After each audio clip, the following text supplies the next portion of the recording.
We firstly need to consider what standard costing actually is and where it's useful in an organization. So a standard cost system is used where a business produces a number of standard products. So for example, let's say we are producing chocolate biscuits.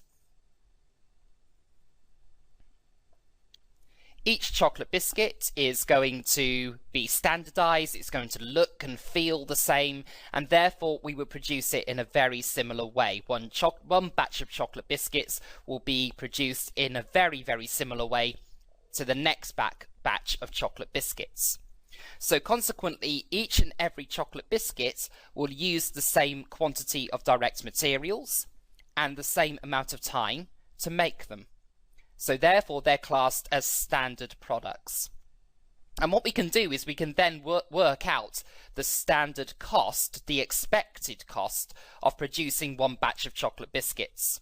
So the standard cost therefore is the planned unit cost of that standard product or service. So the expected cost of us producing a batch of chocolate biscuits, for example, and therefore the expected cost, which we can then use in control and budgeting.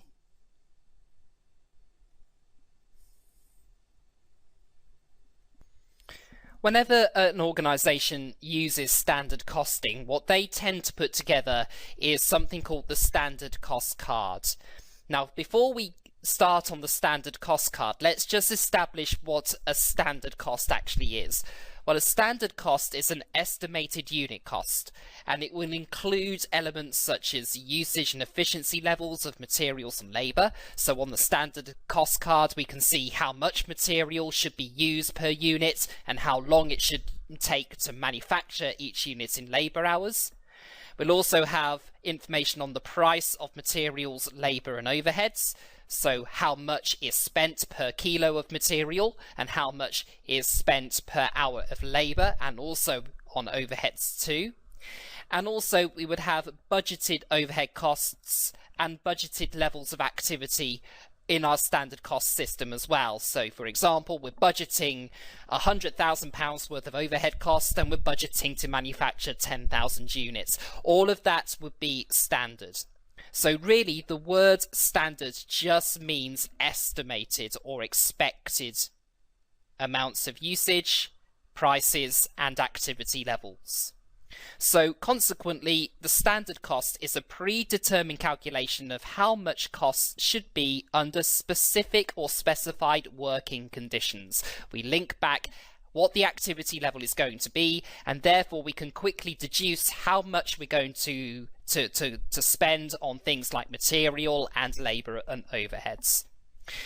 So what we would do is we put all of that information together on a standard cost card for each of our cost units. So once we've ascertained in total what the spend will be and how much activity level we've got, we can then deduce how much one item that we're about to produce is actually going to cost us. And then what we can do in that standard cost card is then include it in terms of the cost of production for the period, or indeed the cost and value of inventory for a period. An example of a standard cost card is given to us here in illustration 1. So we got the standard cost card for product A, and on this standard cost card we've got information as per standard costing principles that talk about the usage and efficiency of producing product A, the cost of doing so as well. So on this standard cost card we have got material usage being 3 kilos of material X and 9 litres of material Y, and we can see that material X is expected to cost us £4 per kilo and material Y is expected to cost us £2 per litre. So we can therefore see that 1 unit of product A is going to cost £12 on material X, which is 3 kilos multiplied by £4 per kilo, and £18 on material Y, which is 9 litres multiplied by £2 per litre. So in total, materials are expected to cost on product A £30. We've then got that information again, but this time for direct labour. Product A uses 2 different grades of labour. grade A, it takes 6 hours of grade A labour to produce 1 unit of product A, and each of those hours is costed out at £7 per hour. So consequently, we are expecting to spend £42 on labour for 1 unit of product A, which is 6 hours multiplied by 7. In terms of grade B labour, each unit takes 8 hours in terms of grade B labour and is costed out at £8 per hour. So we're expecting to spend £64 per unit on product A in regards to grade B labour. So labour cost in total is £106 for product A. That therefore generates a prime cost of £136. Now remember, the term prime cost means all direct costs, which in this instance is direct material and direct labour. Underneath that, we've now got some indication of how much overheads should be charged for each unit of product A. We've got variable production overhead at 50p per hour, and we're expecting each of our units to use 14 hours. So we've worked out 14 hours because we know that in total the labour hours have come to 14, and we're charging out the variable overhead per labour hour. So 14 hours at 50p per hour gets us to £7 worth of variable production overhead per unit of product A. In terms of fixed production overheads, once again we've got 14 hours that we are using in order to manufacture product A in terms of labour, and we have calculated our fixed production overhead rate to be £4.50 per hour. Now this would be the overhead absorption rate that we have calculated. So we can say that this standard cost card is being put together on absorption costing principles. So in total, we're expecting to spend £63 of fixed production overhead per unit of product A. That gets me to my standard full production costs for product A: £30 for direct materials, £106 for direct labour, £7 for variable overhead, and £63 for fixed overhead, comes in at £206 per unit of product A. So once we have generated that £206, we can then use that figure when setting the budgets for the production of product A. So we can see, for example, how much we should put in for the production budget in terms of the units and how much they should charge, but also we can put together the materials budgets and the labour budget, bearing in mind what the usage is on materials and labour for product A as well. And we'll also use that figure, that £206, to value the inventory of product A as well. So when we put together the statement of profit or loss, we can see how much our closing inventory should be valued at. It should be valued at £206 per unit. Let's put together a standard cost card for a unit, and I'll get you doing most of this yourselves. So here we're asked to put together the standard cost card for a unit of production for LAT, and we're told that LAT are budgeted to make 5,000 units. We've got some estimates on cost usage and cost volumes underneath. So we're told that each unit will require 3 kilos of material at a total cost of £15. We're told that each unit is going to use 2 hours of labour at a cost of £7 per hour.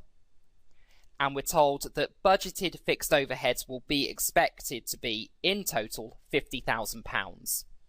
So using that information, I'd like you to attempt to put together the standard cost card. Press pause on the recording, and then once you've got your answer together, press play.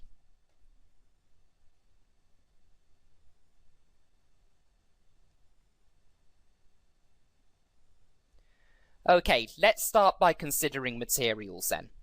So we're told that each unit is going to use 3 kilos of material, and we're told that the total cost of material for each unit is £15. So consequently, what we're trying to work out in the middle row is the cost per kilo or the cost per hour. So to get to the cost per kilo, we're going to take the total cost of £15, divide that by the 3 kilos per unit, so we end up with £5 per kilo. Next, we'll do labour. So we're told each unit uses 2 hours of labour, and that each labour hour is paid at £7. So consequently, the total cost for the unit is 2 hours multiplied by £7 per hour, getting us to £14 in total. Now for fixed overheads, what we're trying to work out here is an overhead absorption rate to absorb those fixed overheads into our 5,000 units. And with a lack of other information, we can assume that fixed overheads are being absorbed on a labour hour rate. So we're going to take our budgeted fixed overhead total of 50,000, and we're going to divide that by total labour hours, 5,000 multiplied by 2 hours each. So 50,000 over 10,000 hours gets us to a fixed overhead absorption rate of £5 per labour hour.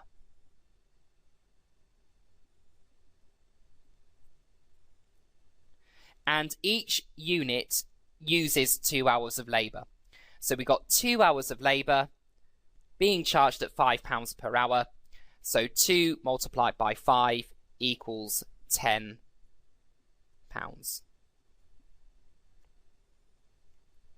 Adding all the total unit costs down, we can see that our total unit cost is therefore £39 each. You may in assessment tasks be asked where you get the information to set the standards. So how does management know what the standard usage of material might be, what the price of material might be, how do they understand and know what the variable overheads might be, etc.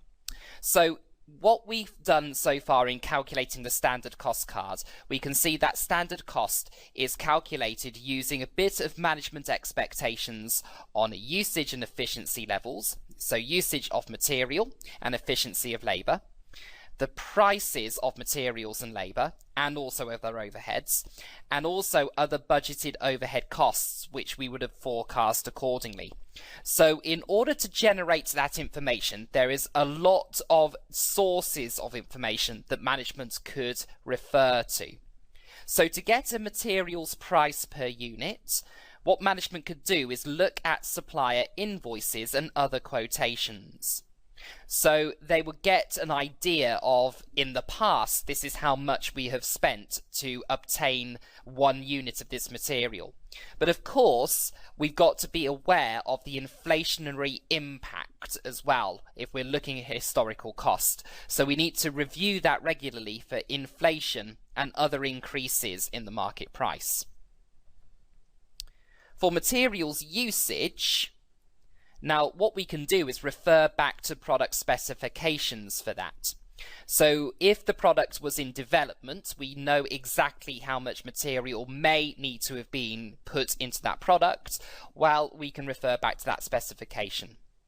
But of course, we got to make sure that that remains up to date too, because the specification could change, and as a result, the standard usage of materials could change as a result. To get the labour rate correct, what we can do as an organisation is look at the payroll records. So we can see how much of each type of labour we're using and how much we're paying them. But of course, we also need to regularly review those records because we may have pay increases annually, and we've also got to think about overtime that may be regularly worked, because if we do regularly work overtime, we may just have to increase the standard cost of labour accordingly. To get labour time per unit, we can look at employee timesheets and clock cards, so we can see exactly how long our workforce spent in production.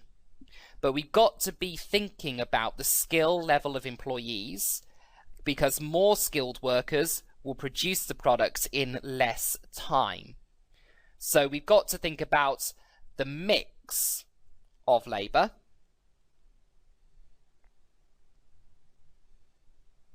that we use in production, and if we've got more unskilled labour being used in production, that's going to mean that they're less efficient and it may take more time to produce your units.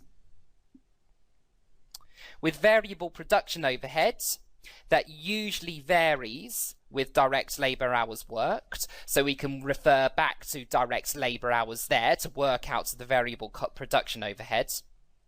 And fixed production overheads is our overhead absorption rate, which is linked back to certain activity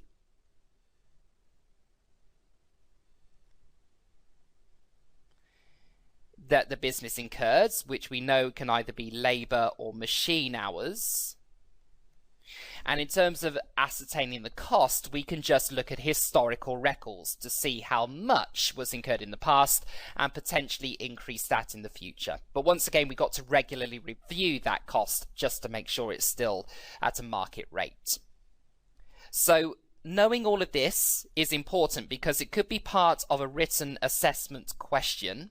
So you need to be able to describe and explain the different sources of information you may use to set the standard, but also you need to be aware of the different ways that the standard can be set to. When we're setting standard costs, we can do it in a number of different ways.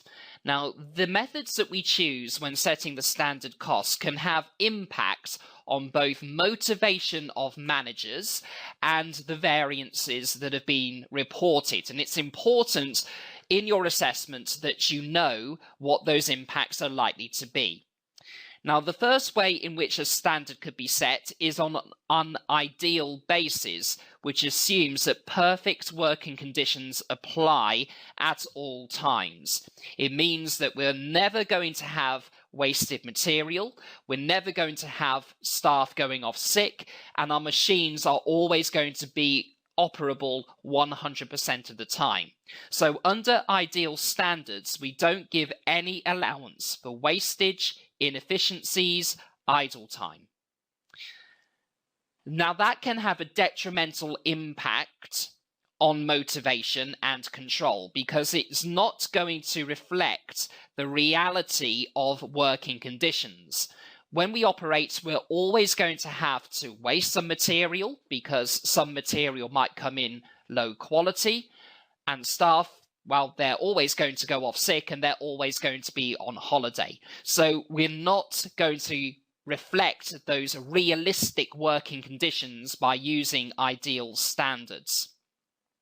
That means we tend to have inaccurate budgets because we haven't made any allowance for those inefficiencies, and operations will take longer as a result.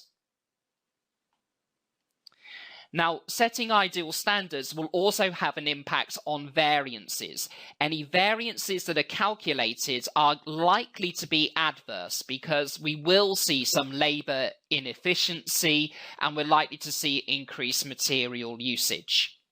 Now, that can serve to demotivate managers because they feel like no matter what they do, those standards can never be met and the budget target will never be achieved. That will encourage them to not even try to meet the target, and therefore they become demotivated if there's excessive control using ideal standards. We can overcome the problems with motivation and control by setting a target or attainable standard rather than an ideal standard. A target standard or an attainable standard incorporates some improvement, but also allows for some inefficiency as well. So it recognizes that we're not going to be in perfect working conditions 100% of the time. We will have some wastage. We will have some times when machines break down. We will have times when we won't have the full complement of our staff. but we will still incorporate some ways to improve the business in order to drive better cost efficiencies throughout. So it's more achievable because it reflects realistic working conditions.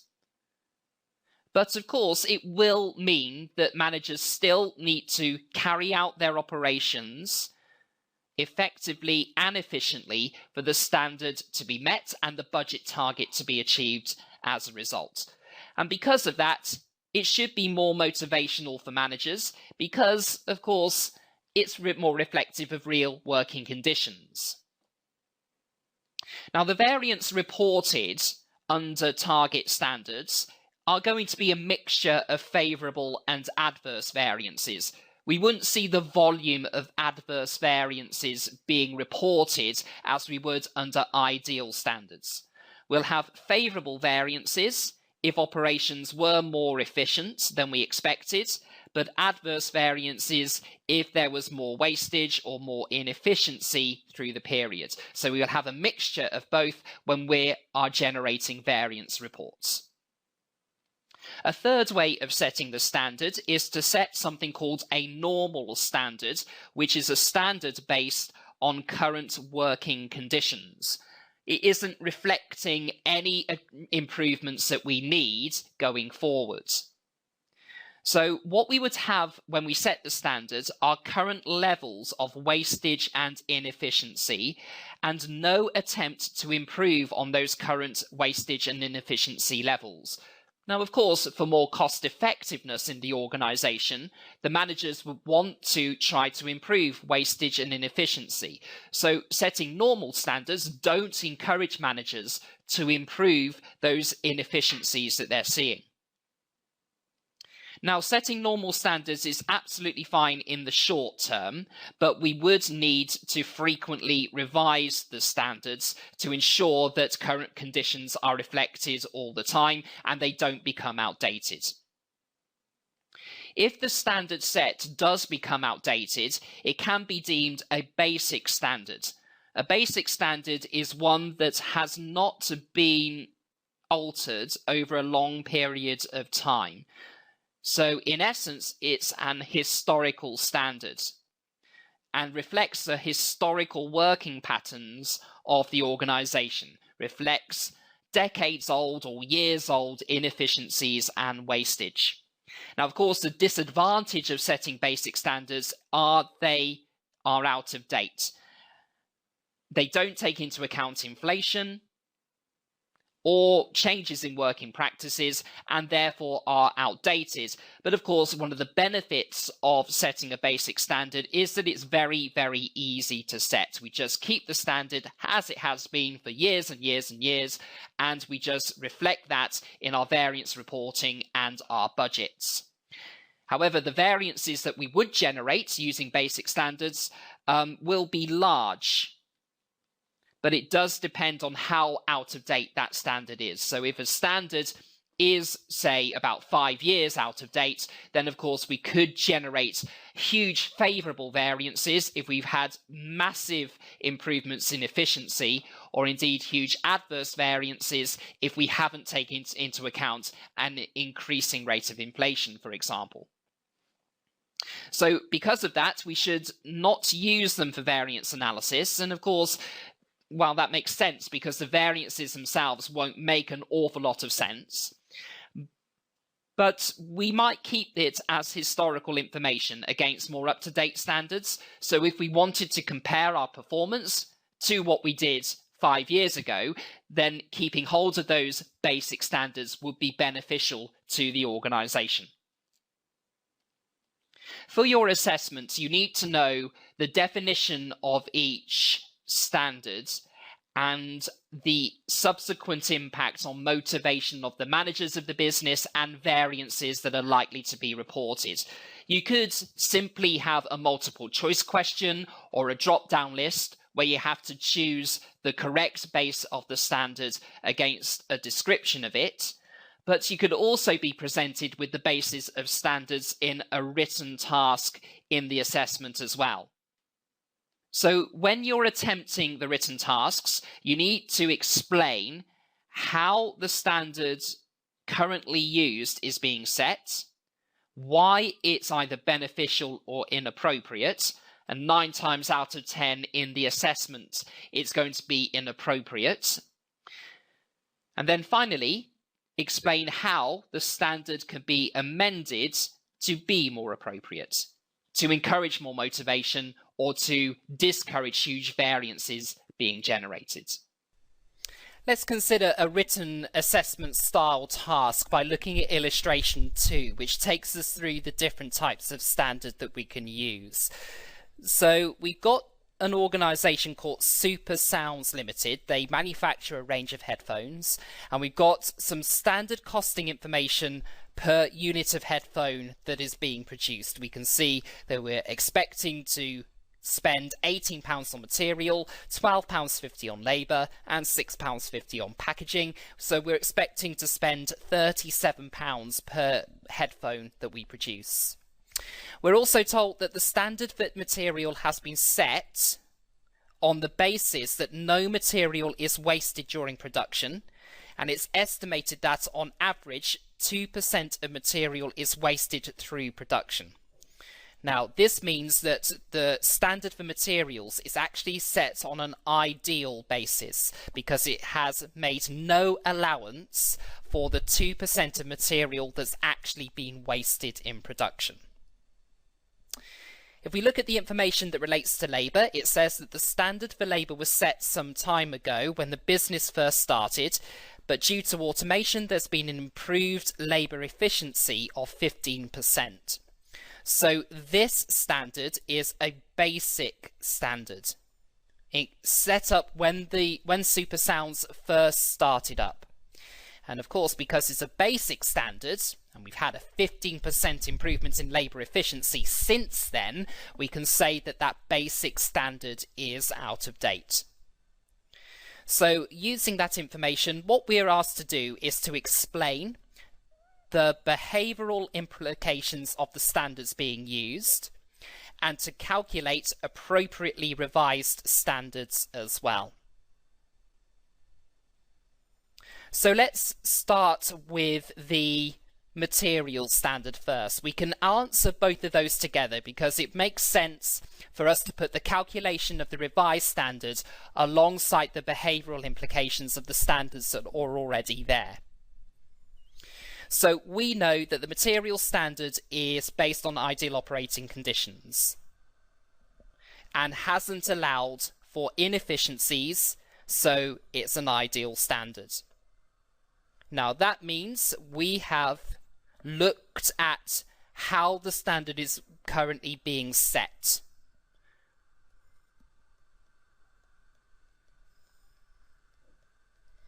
Which we know is the first part of any written task that we got to put together when we got the basis of standards. We firstly need to identify and describe how the standard is firstly being set. So it's an ideal standard. We then go on to say that this isn't an appropriate standard as material wastage is on average 2%. I'll pop this in the purple colour here. All right. Now that is important because the second approach to answering this question is looking at why it's beneficial, or in this instance, why is it inappropriate?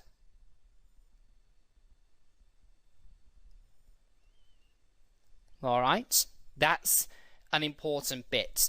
We haven't included this, so that's why it's inappropriate. And it goes on to say that it appears that no matter what the workforce does, 2% of materials will always be wasted. So we have got an issue in terms of the appropriateness of the standard. Another reason why it's inappropriate is because the workforce may see the standard as being unfair. They will never achieve the standard no matter what they do. They'll always achieve that wastage. And that means that the workforce are going to be demotivated against the standard. It's yet another way of saying why that standard, let's change that to green, shall we? Why that standard is inappropriate for super sounds in this instance. So now we go on to talking about how the standard can be amended to become more appropriate. So we then go on to say that a more appropriate standard would be to incorporate the 2% waste, and therefore we need to adjust the £18 material standard cost by 2% to reflect this wastage. Now what we've done is a calculation, a demonstration of what needs to be done with the standards. So this is your standard amendment.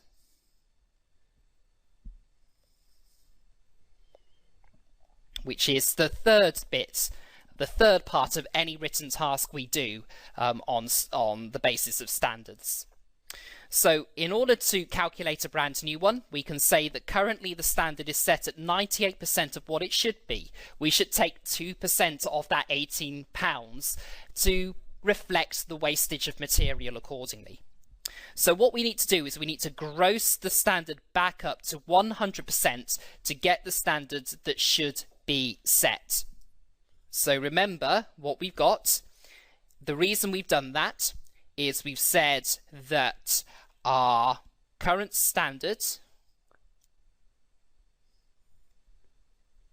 and the wastage, we've got the wastage of 2%. Our current standard, because it hasn't got that 2% wastage in it, it actually stands currently at 98%. So if we include the wastage, we're back up to 100%. So our new standard needs to actually include that 2% wastage. So consequently, our new standard should be £18 for material, and we gross that up by multiplying it by 100 over 98. So that means our new standard that should be set is actually 1837. It's a very small difference, but it is an important difference because, of course, all those pence will add up in the end. So now let's look at the labour standard that's been set. We're told that the labour was set some time ago when the business first started, and since our business started, we have seen 15% improvement in terms of labour efficiency. So once again, same approach needs to be taken. We need to identify and explain the standard currently being set. We got to explain why that standard is inappropriate. And then finally, what do we need to do to the standard to change it to become more appropriate? So once again, I'm going to put the first comment we need to make, how the standard is currently being set, in yellow highlighter. So it says that the labour standard has been set on an historical basis and therefore there's a basic standard being used. We can go on to say that this is because it was set some time ago when the business first started. That's our first bit.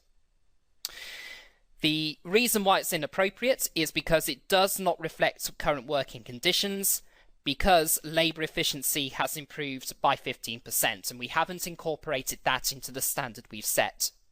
And therefore it does not give the workforce an incentive to improve efficiency further. So therefore any meaningful improvements that the staff could make, they're not necessarily encouraged to make them, because in essence they're giving themselves an easy ride just keeping on the basic standard. How does the standard need to change? Well, we'll say that the appropriate standard needs to be set to incorporate the 15% efficiency that we now see. So actually what's happening here is that our current standard is set at 115% of actually what it should be. We need to subtract off the efficiency of 15% from that current standard. So consequently, once again, my new standard would end up being 100%. So what I need to do is I need to net the standard that I've got on the standard cost card down by 15% in order to get us back to the 100% it should be. So we can say that currently the standard is set at 100%, 15% of what it should be. We need to net that back down to 100%. So a more appropriate standard would be the £12.50 that we've currently got on the standard cost card for labour.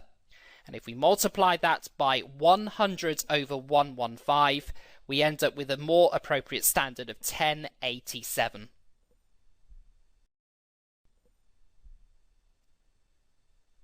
Activity 2 represents a written assessment task that links the way in which the standard is set to the variances that a business has reported.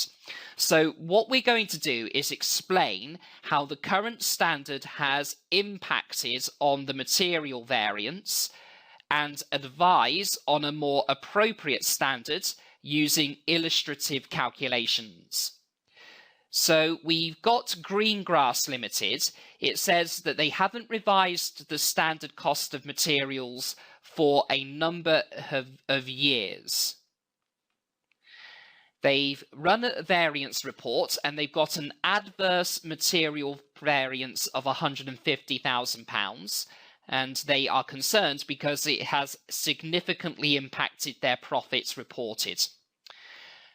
They are using a standard cost of materials of £4 per kilo, but the current price of the material is actually £9 per kilo. To answer this question, we have to touch upon 3 specific things in our written answer.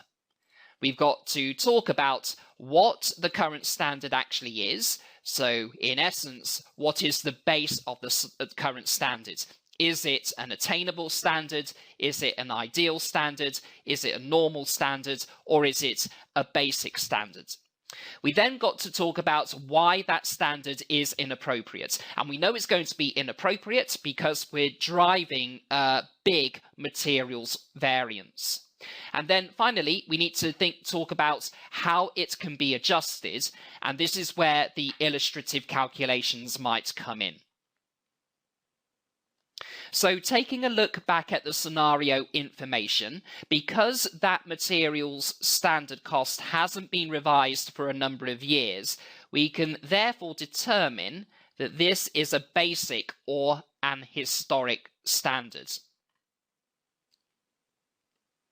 Now, of course, that basic standard is not appropriate for the organisation because the material cost has increased by £5 over the years. So it is, of course, driving that adverse material variance.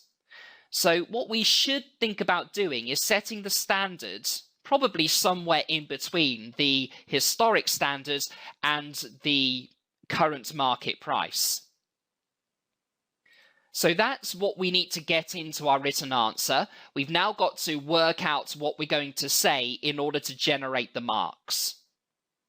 So the first thing we need to say in our answer is that the current standard is a basic standard. We need to demonstrate how we know this. So we need to say that we know it's a basic standard because the standard itself has not been changed for a number of years. We've set the standard at £4. The current market price of the material is £9. The reason why that's inappropriate is because the standard does not reflect the current cost of materials, and is therefore driving that big materials variance that they're reporting. Now we've got to think about how that standard can be adjusted. Now we could, if we wanted to, set the standard at £9. But of course that assumes perfect working conditions. It assumes we're always going to be able to obtain the materials for £9. And it always assumes that we're not going to waste any material and therefore having to change supplier because our current supplier might not be able to replace that material. So £9 would probably be more ideal because it's assuming perfect working conditions. So maybe we should add on a little bit to that £9 to give us a little bit of leeway for wastage and inefficiency. So maybe we can add on 10%. I've just made that up. I haven't determined that from the scenario. You can just make a reasonable assumption when you're doing written tasks as to how costs should move. There's nothing stopping you doing that. So I think it's reasonable for us to add on 10% onto the £9, which is ideal. So our new standard is therefore £9.90. If we set that, it's going to allow for some wastage or unexpected price rises and should retain the motivation of managers.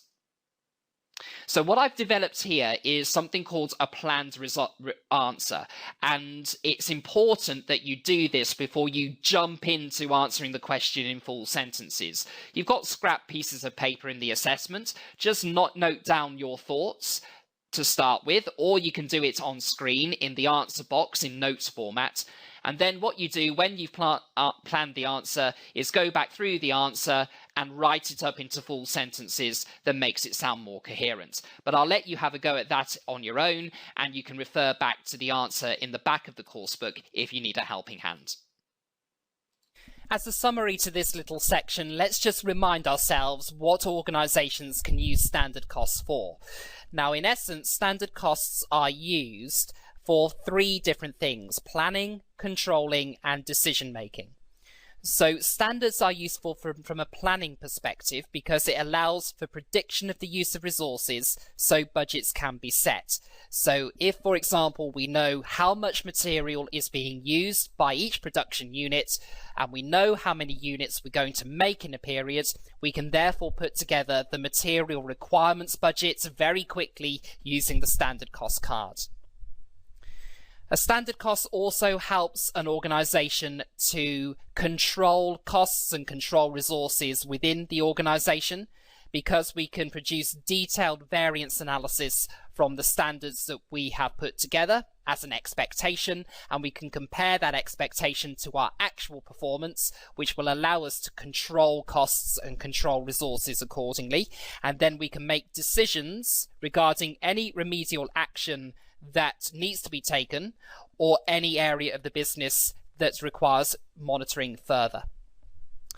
And then finally, alongside control, we can make some really meaningful decisions about what's going on in the business. We can, for example, set selling prices or compare the cost of two products very quickly if we know what our expected sales price and our expected cost will be on each of our products that we produce. In the assessment, there are a variety of different ways in which standard costing can be tested. We've already looked at a written assessment task that you could potentially be asked for in terms of the basis of setting the standard and the appropriateness of those bases. But other assessment tasks might ask you to extract information from a standard cost card and budget control reports, and therefore use that when you're doing some variance analysis. And that is usually the basis of a numerical task in the assessment. Activity 3 demonstrates a type of assessment task that you could be asked to do, where you're asked to extract some information from a standard cost card as the basis of variance analysis. So in this activity, we've got some budgeted and actual information for Presco for the month of February X1.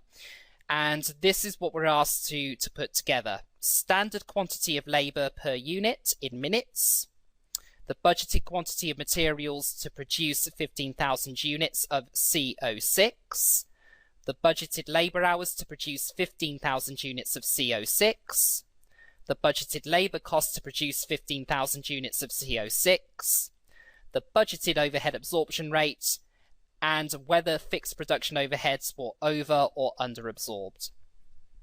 So hopefully nothing untoward in this situation, and I think you are very well set up to have a go at this yourselves. So when you're ready, press pause on the recording, have a go through this activity. Once you've got an answer together, press play.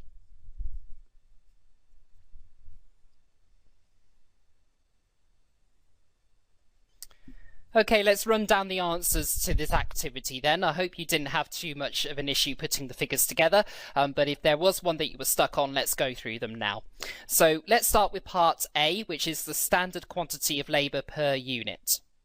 So to work this out, we need to take our budgeted labour hours of 2,400.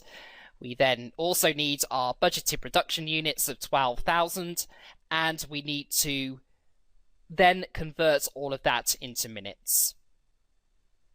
So the answer to part A is therefore 2,400 hours divided by 12,000 units. That will give us our answer in hours, but we are asked for it in minutes. So if we multiply that by 60, we end up with 12 minutes.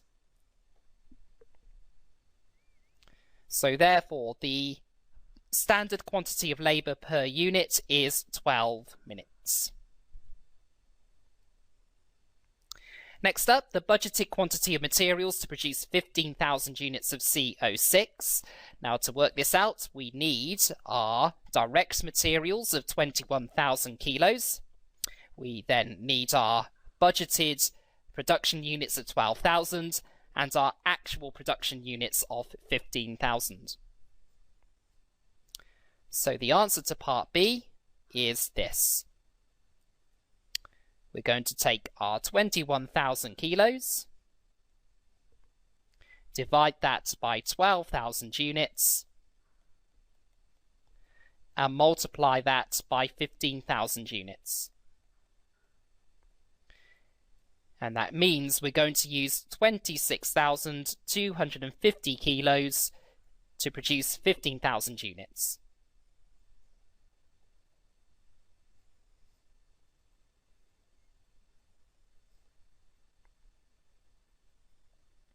Next up is the budgeted labour hours to produce 15,000 units of CO6.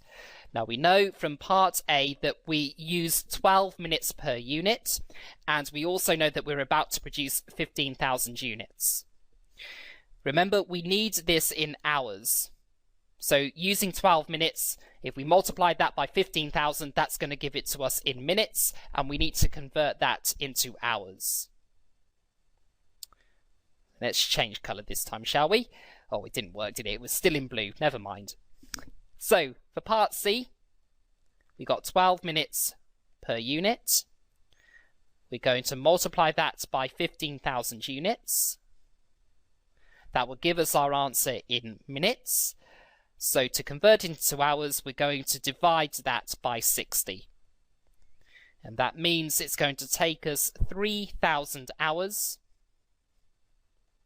to produce 15,000 units.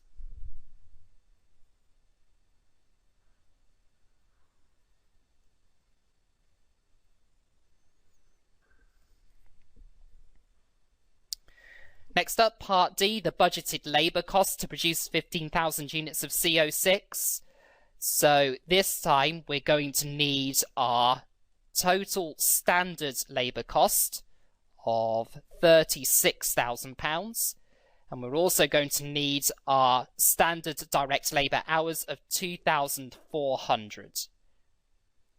We could do it that way. We could also use our standard production of 12,000 units and our actual production of 15,000 units. That might be an easier way of doing it. So for part D,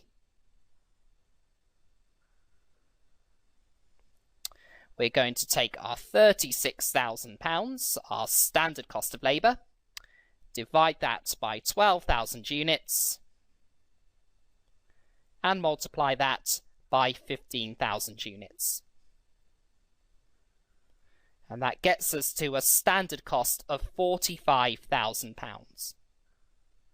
The alternative approach is to take your £36,000, divide that by your standard hours per unit, 2,400, and multiply it by the 3,000 hours that you've calculated in part C. It'll also get you the same answer. £45,000 then.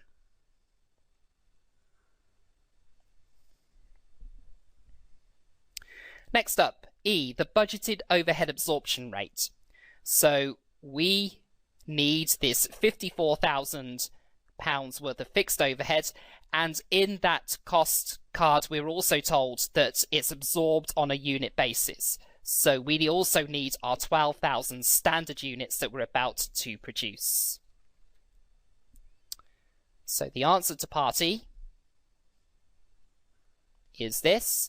We're going to take our £54,000 and divide it by 12,000 units. And that gives us our budgeted overhead absorption rate of £4.50 per unit.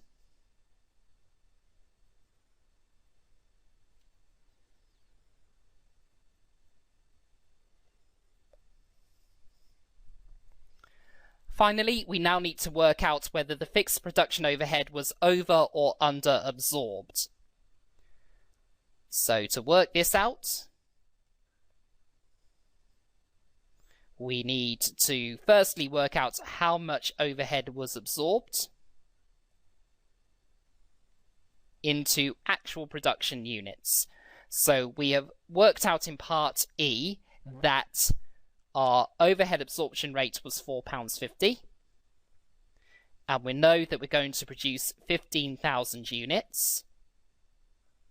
So our overhead absorbed was £67,500.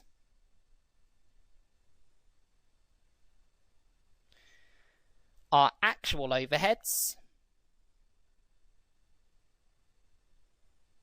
if we look back to the standard cost card, we can see that our actual overheads came in at £60,000. So if we subtract the actual overheads from the overheads absorbed, we have a difference of £7,500. And because the overheads absorbed were higher than what we've actually incurred, that's known as overabsorption. So we've overabsorbed overheads to the tune of £7,500.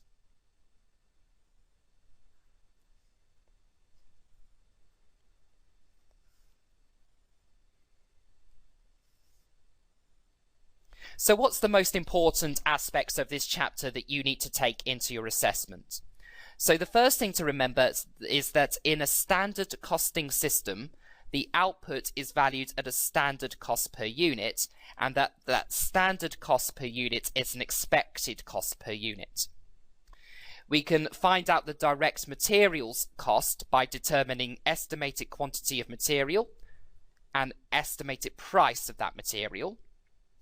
We can establish the direct labour standard cost by determining the estimated labour time per unit and the estimated rate per hour. We can determine the fixed overhead standard cost by determining a realistic estimate of each elements of fixed overhead. And we've got different ways in which we can set that standard once we've got the information together. And those ways are ideal standard, attainable standard, current standard, and basic standard. So ideal standard, assuming perfect operating conditions; attainable standard, which gives us an element of improvement, room for improvement, but not overly challenging; current standard, based on current operating conditions; and basic standard, based on historic operating conditions. In Chapter 6, the relevant learning outcomes here are all about standard costing, and standard costing essentially is an estimated cost per unit. Okay, it's nothing more complicated than that. Okay, it's based on management expectations. What should it be costing us to produce a unit of product A, a unit of product B? Okay, now of course we can drill down and we'd have standard cost of material, standard cost of labor, etc. Okay, now what it is that you need to be able to do once you have studied this chapter is understand the different types of standard. Okay, so there are different types of standard, and what differentiates them from each other is how difficult they are, and what assumptions management or managers have made in arriving at those different standards. Okay. Purpose of a standard cost card. So that's the document with the detail, of how the cost per unit of a product is made up. Okay. How different types of standard can have an impact on both behavior and the level of the variance. Okay. So if you've got a very difficult standard that you're expecting your workforce to meet, then if it's deemed to be too difficult to meet, then there might not be any motivation amongst your workforce to achieve it. Okay, if they know that they're going to fall short, why bother trying to meet it? Okay, and also you will come to some understanding as to how standard costing fits in with budgetary control.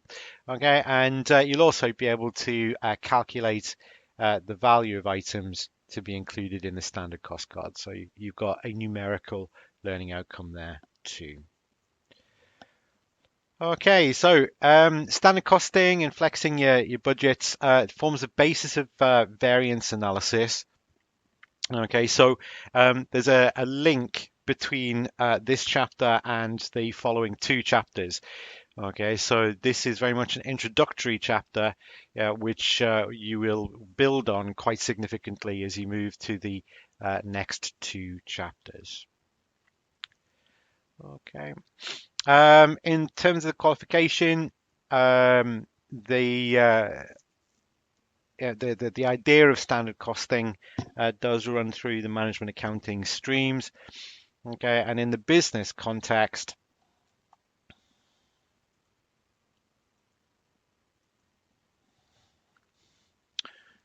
standard costing is an important component of your planning cycle. Okay, so planning what it is that you're going to be making and how much it should be costing. This chapter considers ways in which we can determine a standard cost, which is the basis of planning resources and budgeting within the organisation, alongside controlling organisational performance. In particular, we're going to cover the basis of standards. Now, this assumes there are 4 ways in which the standard can be set. An ideal base is where we assume perfect operating conditions at all times, without any instances of inefficiency or waste. An attainable standard is one that incorporates an element of improvement, but allows for times of inefficiency and wastage. A current standard is a standard that is based on our current operating conditions, and a basic standard is a standard that's based on historic working conditions. You need to understand the impacts of each of those bases on motivation of managers and on variance analysis within the organisation. Setting an ideal standard can demotivate managers because it assumes unrealistic working conditions. We'll always have some wastage and inefficiency. In order to overcome that motivation, we should be setting an attainable standard, ensuring managers are motivated to achieving that improvement, but also recognizing that they can't operate in perfect conditions all the time. There will be some inefficiency and wastage. A current standard doesn't motivate managers to improve performance because it will include current inefficiencies that we would hopefully want to improve. And a basic standard, one that's set on operating conditions, say 5 or 10 years ago, is out of date and has a massive detrimental impacts on variance analysis because the variances that are reported can be huge. These types of ideas can be assessed in a written task in the assessment. So in this chapter, we looked at standard costing. And what standard costing refers to is a practice within an organization where all of your units of product produced has to be valued, and they are valued at a standard cost. Okay, and a standard cost is an estimated cost. So, for instance, the standard direct materials cost of a unit of production will be based on the manager's expectations of how much material would have to be used to make each unit, multiplied by a reasonable estimate of how much that material will cost us to buy. Okay. Similarly, for direct labor, we would need to estimate a standard time per unit, and then we'd multiply that by the hourly rate that we pay the workforce. And the fixed overheads, okay, that's slightly different, okay, but we would need to come up with a reasonable estimate of what fixed overheads would be incurred in the period.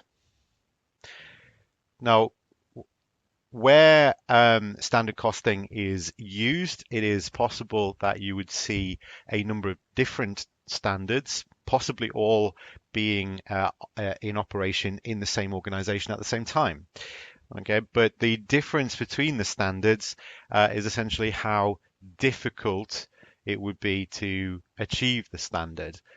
Okay, so with an ideal standard, we really are making assumptions that we would be operating in an ideal business environment. Okay, and therefore the standard cost using that kind of standard would be quite low. Okay, but in the real world, it might be quite difficult to achieve that ideal standard. Okay, and at the other end of the spectrum, you've got the basic standard. Okay, which is quite possibly an out-of-date standard based on working practices some time ago.